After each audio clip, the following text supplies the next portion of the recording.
योग वशिष्ठ उत्तर रामायण 874। जय श्री वशिष्ठ मुनि। વશિષ્ઠજી અહીં કહે છે, કર્મ ભલે મોટા આરંભથી કરાયેલા હોય, તે છતાં અંદરનું બીજ જો બળી ગયું હોય તો આવા મોટા કરેલા કર્મ ન કર્યા બરાબર છે, એટલે કે અકર્મ જ કહેવાય.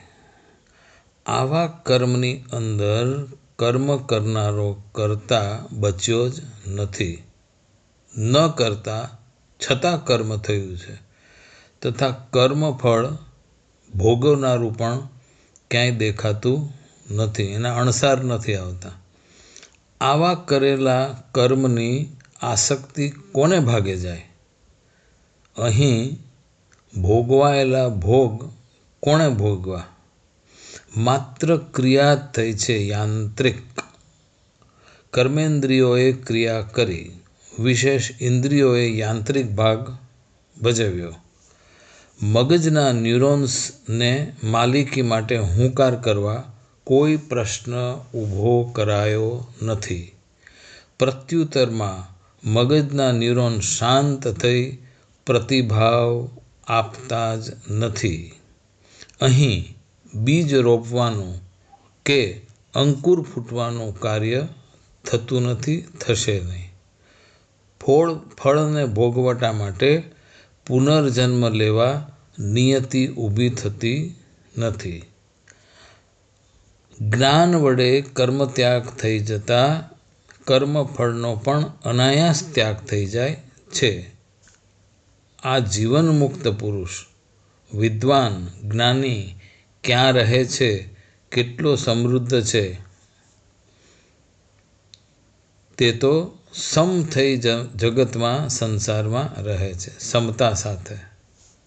ઉપરોક્ત જ્ઞાનનું બીજું પાસું એટલે કે અનર્થ કયો, સમસ્યા કયો, એ તે છે કે આનો તર્ક કરીને હાલના સો-કોલ્ડ ગુરુઓ અબજો રૂપિયા અને હજારો એકર જમીન પ્રતિષ્ઠા ભેગી કરી પોતાને નિર્લેપ જાહેર કરી પ્રજાને ગેરમાર્ગે દોરતા જણાય છે.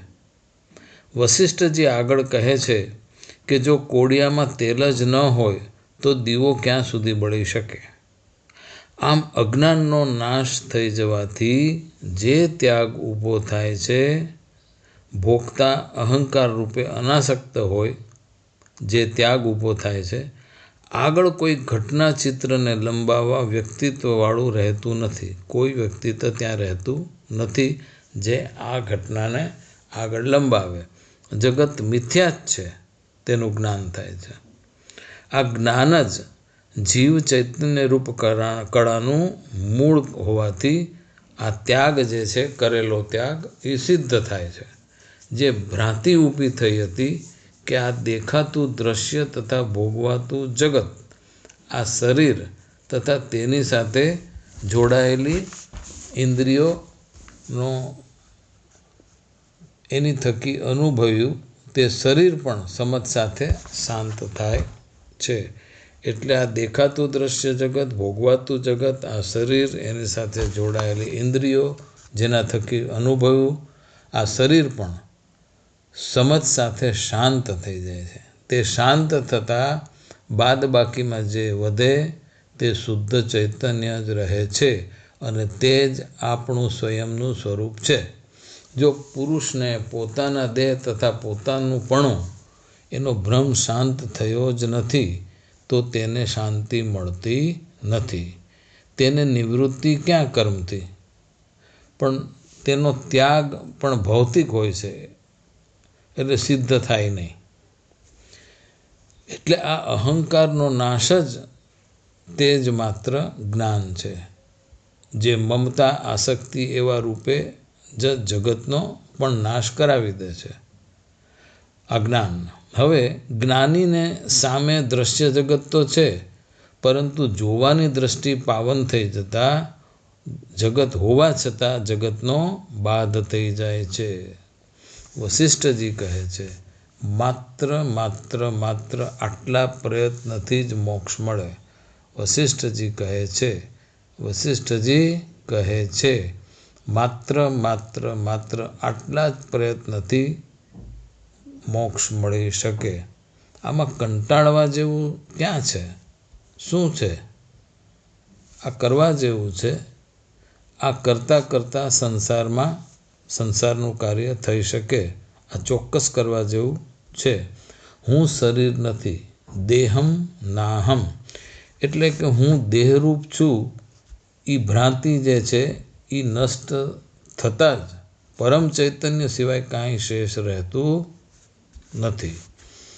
જગત ભ્રાંતિ અનિત્ય નાશવંત હર ક્ષણે બદલાઈ જતું છે. જગત કેવું છે? ભ્રાંતિવાળું છે, અનિત્ય છે, હર ક્ષણે બદલાઈ જતું છે. તો એમાં આશ્રય લેવો અને એને વળગવું એ ભ્રાંતિ ન થઈ? અને તેને ભોગવતા કર્મ કરતા મળેલું ફળ પણ ભ્રાંતિવાળું જ ફળ હોય ને? આ બધી વાંજણીને પુત્ર હોય એવી વાત છે. આ દેખાતું જગત, તેમાં કોઈ સત્તા નજર પડે છે? એમાં કોઈ સ્થાયી સ્વરૂપ એનું નજર પડે છે? ઇતિહાસ અને અતીત તરફ નજર નાખીએ તો ખ્યાલ આવશે કે આ બધી દેખાતી સત્તા અને અસ્તિત્વ એ કોઈ કાયમી નથી. એનું સ્થાયી નિત્ય સ્વરૂપ જ દેખાતું નથી, જણાતું નથી. જ્ઞાનીએ તો કાંઈ વિચાર કરવો નહીં, જેથી આપોઆપ મૌની મુનિ થઈને રહેવાશે. જ્ઞાનીએ કોઈ વિચાર હવે કરવો નથી. પોતે અનાયાસ વિચારોથી મૌની મુનિ થઈને રહી શકશે.